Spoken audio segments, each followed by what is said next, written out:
peace and quiet of our vihara rather than the hustle and bustle in KL. So when I come for something like for tomorrow, there's a meeting. So I take the opportunity to have a Q&A tonight. So I hope you all have questions, because nowadays the Dhamma is very confused. And especially, I think Venerable Saranankara has noticed over the last 1 year or so the drift away from the true Dhamma. And that's why Venerable Saranankara has initiated this idea of having a Theravada council. That's why I'm here for the meeting tomorrow. And I've studied the Dhamma for many, many years. You could say from 1976 until now. And I try to study all aspects of the Dhamma. And I find there's a lot of contradiction between the different schools of Buddhism. And not only within the schools, different schools of Buddhism, even within each school of Buddhism, there are contradictions. But unfortunately, not many monks or lay people have the knowledge to see through the contradictions, or have the courage to speak out. In the Vinaya books, the Buddha said that the sasana, the Buddhist religion of each Buddha is different. The life of the sasana is different. If the Buddha, that means the Sammasambuddha, teaches a lot of suttas and Vinaya, then the sasana will last longer. There are some Buddhas who teach less suttas and Vinaya, so the sasana lasts shorter. And it is also stated in the Vinaya books that after the Sammasambuddha has passed into Parinibbana, the sasana, the Dhamma wheel, is turned by the Sangha of monks. And if the Sangha of monks remain faithful to the original teachings of the Buddha said there will still be Arahants and Aryans in the world. But if we stray away from the original teachings of the Buddha, there will no more be Aryans in the world. So the Buddha gave a warning. In fact, the Buddha gave many warnings. The Buddha said, take the sutta, and he said, take the Dhamma and the Vinaya that I have taught to be your teacher after I am gone. Now there is a bit of controversy over what is the Dhamma.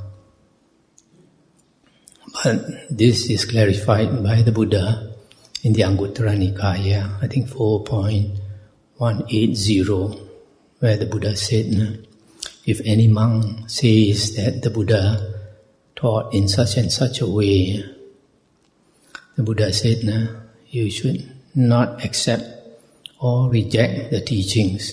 Instead, you should compare it with the suttas, that means the original suttas, and the Vinaya. If it conforms to the suttas and the Vinaya, then you can take it to be the words of the Buddha, to be the teachings of the Buddha. But if it contradicts the suttas and the Vinaya, the Buddha said, it is not the Buddha's teachings, and you can reject it. So from here you can see quite clearly, when the Buddha says Dhamma Vinaya, actually it means Sutta Vinaya. And nowadays, because there have been a lot of excavations, archaeological excavations in India. We have a fairly good knowledge of what is the origin of Buddha's teachings. There is a very good book on the history of Buddhism by Professor Akira Hirakawa. And in that book, he says that actually he says what the Buddha has already said. The Buddha said that the true Dhamma will last for 500 years, meaning that it will not be contaminated for 500 years after the Buddha's passing away. And the Buddha said that after 500 years it will be contaminated. So during these 500 years after the Buddha's passing away, we had an emperor in India called Asoka. He was so devoted to the Buddha's teachings that he made the sculptors sculpt on these stone pillars, what we call Asokan pillars or Asokan edicts. And now that they excavate these stone pillars, they know that during the Emperor Asoka's time, the Dhamma and the Vinaya that the Buddha taught consisted of 5 Nikayas for the suttas. The Dhamma consisted of only 5 Nikayas. The Digha, Majjhima, Sangyutta, Anguttara, and Khuddaka Nikaya. And as far as the Vinaya books are concerned, we have them as we have them today, the 6 books of the Vinaya. So that is the original teachings of the Buddha. And this Professor Akira Hirakawa is a very knowledgeable professor, very famous professor from Tokyo University. And he has studied both the Mahayana tradition and the Theravada tradition. And he confirms that the pure teachings of the Buddha were from Emperor Asoka's time. And he says up to today, there has not been so much adulteration. We cannot deny that there is some, maybe 5% or what. But these books in the 5 Nikayas are as close as you can get to the original Buddha's teachings. So the Buddha also warned in the Sangyutta Nikaya, I think 20.7, the Buddha said in the future, the monks will not want to listen to the original teachings of the Buddha, which deal with emptiness, deal with liberation. Instead, they want to follow the words of disciples, meaning later monks, later books. And the Buddha said, because of that, because of not being loyal to the original suttas and learning and memorizing the original suttas, the Buddha said the suttas would disappear. So we are the heirs of the Buddha, heirs of the Buddha Sasana, and it is our duty to propagate this Dhamma of the Buddha as pure as we can, so that there will still be Aryans in the world. It is our burden to carry the banner of the Arahants. So it is our duty to keep as pure as possible the Buddha's teaching. So okay, I hope you all have questions to discuss. Please don't expect me to do all the talking. Yeah. Say again. Monk donate money. Okay. In the Vinaya, a monk cannot possess money, cannot possess property. Okay. But if, say for example, somebody gives some funds for the monk's use, then he can use it as he sees fit.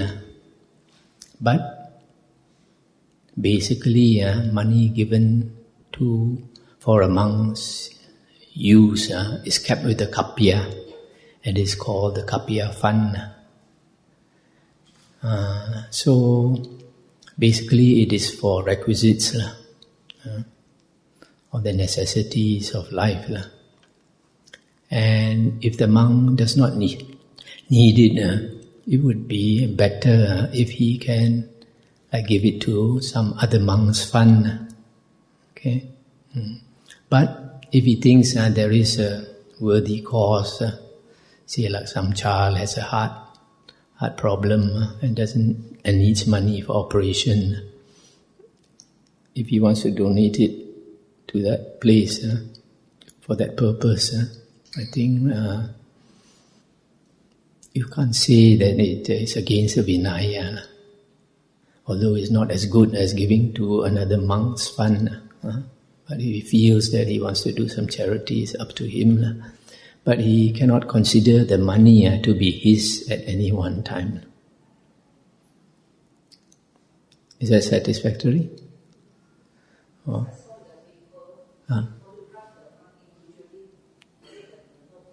That's not good. It's not good for a monk to be seen doing that. In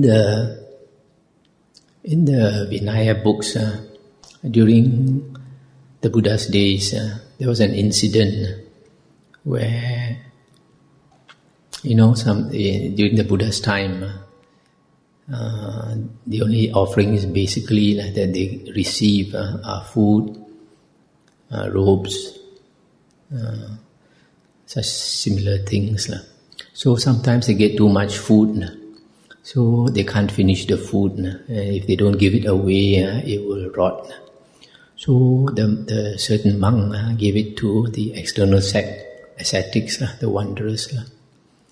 And then they criticized him, and the external ascetics said that the Sakyan sons, the Buddha's disciples, behave like rich laymen, giving out things. So after that, the Buddha made a rule that monks should not give directly to these people, but to like a layman. So like sometimes, unless it is, sometimes say if a monk wants to barter something, want to exchange something, say maybe the robe doesn't fit him, he wants to exchange it with another monk whose robe fits. So it is what is called a saha dhammika, of the same Dhamma, same tradition, they can exchange. But if with somebody from another sect, a monk should not barter directly, but through a kapya, a layman. There are certain things that lay people can do, but it's not very nice for a monk to be seen doing that, or a nun.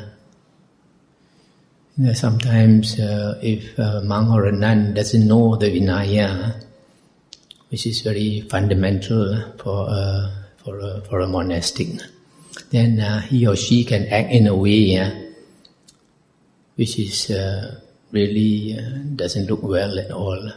Like for example, one day we went on alms round in Bido, and we saw two nuns at a van there, and the van had durians.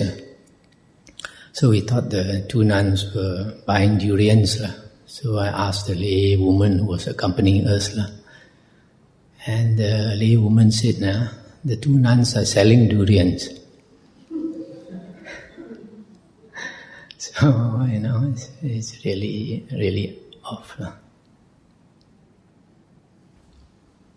Reverend, if one has doubt in rebirth, so I was searching to find how rebirth can be realized, and I come across a book that says that through psychic power, practicing the jhanas up to the 5th jhana, it's called Puban Vasanusatinana, is the power to remember the past lives of oneself and others. With regards to this knowledge, the Buddha's power is limitless, others are limited, and only one who has gained the 5th jhana can develop the 5 kinds of supernormal powers. Am I right? Is it true that this is one way maybe to know or how to resolve this doubt on rebirth? Firstly, it's not the 5th jhana, it's 4 jhanas, 4 rupa jhanas.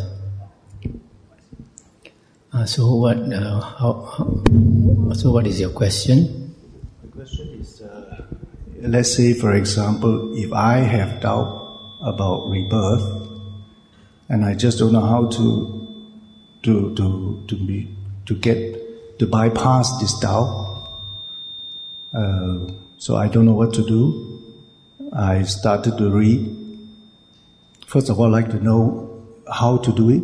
Second of all, I asked to know, is this one of the ways that can be done through these supernormal powers? Yes, but it is a way that is beyond most people. The Buddha said that if we don't know something, we should ask, we should investigate, we should find out. If you don't do that, you won't be very intelligent this life or future life. So there are certain books that tell of the experience of other people, and a lot of things we can learn from other people's experience.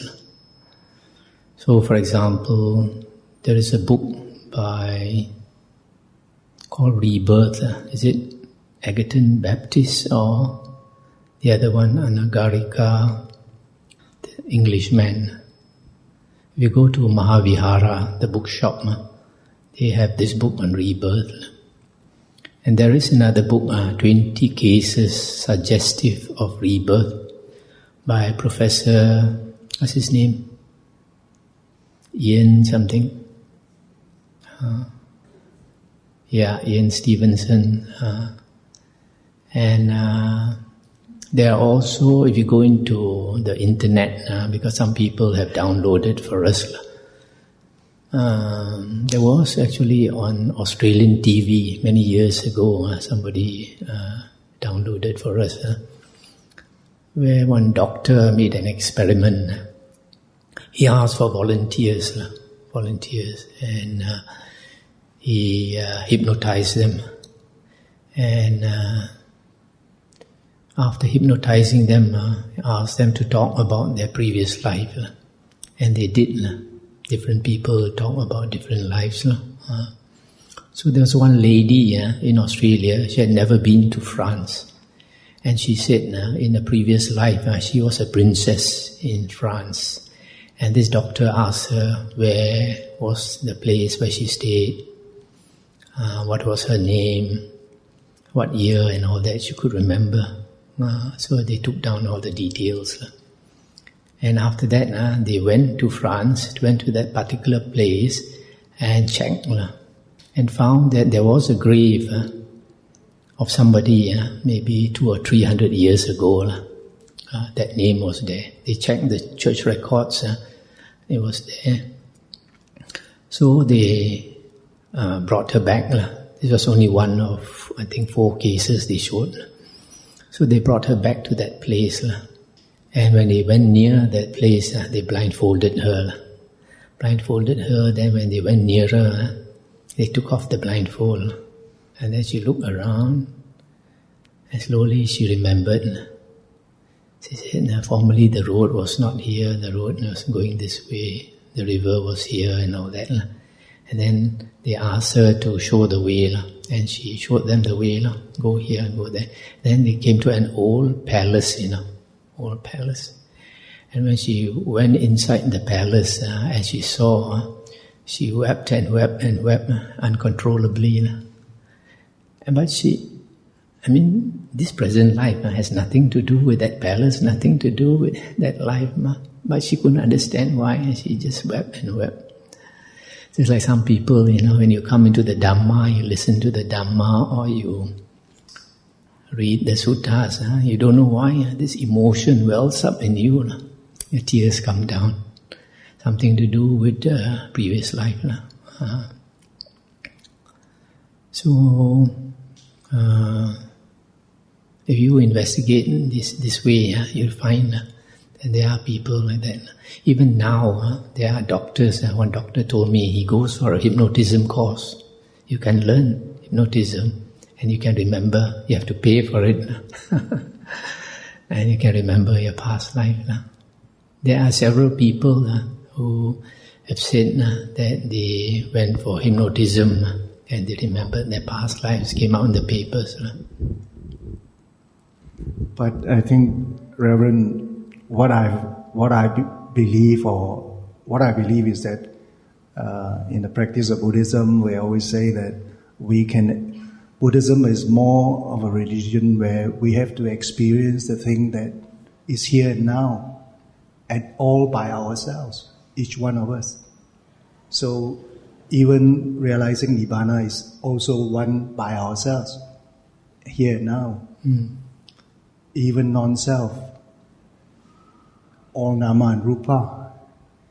So if the whole Dhamma has to be experienced by each one of us individual here and now, how do we experience rebirth here and now? If you want to experience it yourself, then you have to attain the fourth jhana. You see, before you can even walk the spiritual path, there are certain things you have to accept. If you don't accept certain things, that there is, for example, a way out of samsara called the Noble Eightfold Path. If you don't believe that it works, why do you want to practice it? You must have some faith first that it works. So, in the same way, like the law of karma vipaka, we don't see that if we kill somebody, we'll end up in hell. And some people refuse to believe that, and they are not afraid of killing somebody. So the Buddha says in the suttas, in that case, if there is such a law where you kill somebody, you'll end up in hell, and you ignore that law, and you kill. If there is no such law, fine. But if there is such a law, you are headed for hell, right? On the other hand, if you, after listening that there is such a thing as going to hell, then you say, I better not kill somebody. So, you are doubly safe. Even if there's no law, you don't go to hell. And if there is a law, you won't fall into hell, right? So, it is safer to believe, right? So in the case of rebirth, in the same way, some people refuse to believe, and this is called wrong view. Wrong view, worldly wrong view, not believing that there is a law of karma vipaka. As you sow, so shall you reap. Not believing that there are planes of rebirth, not believing that there are Arahants on the spiritual path. So certain things like this, it is safer to believe. You don't lose much. On the other hand, if you don't believe, you are taking a big risk.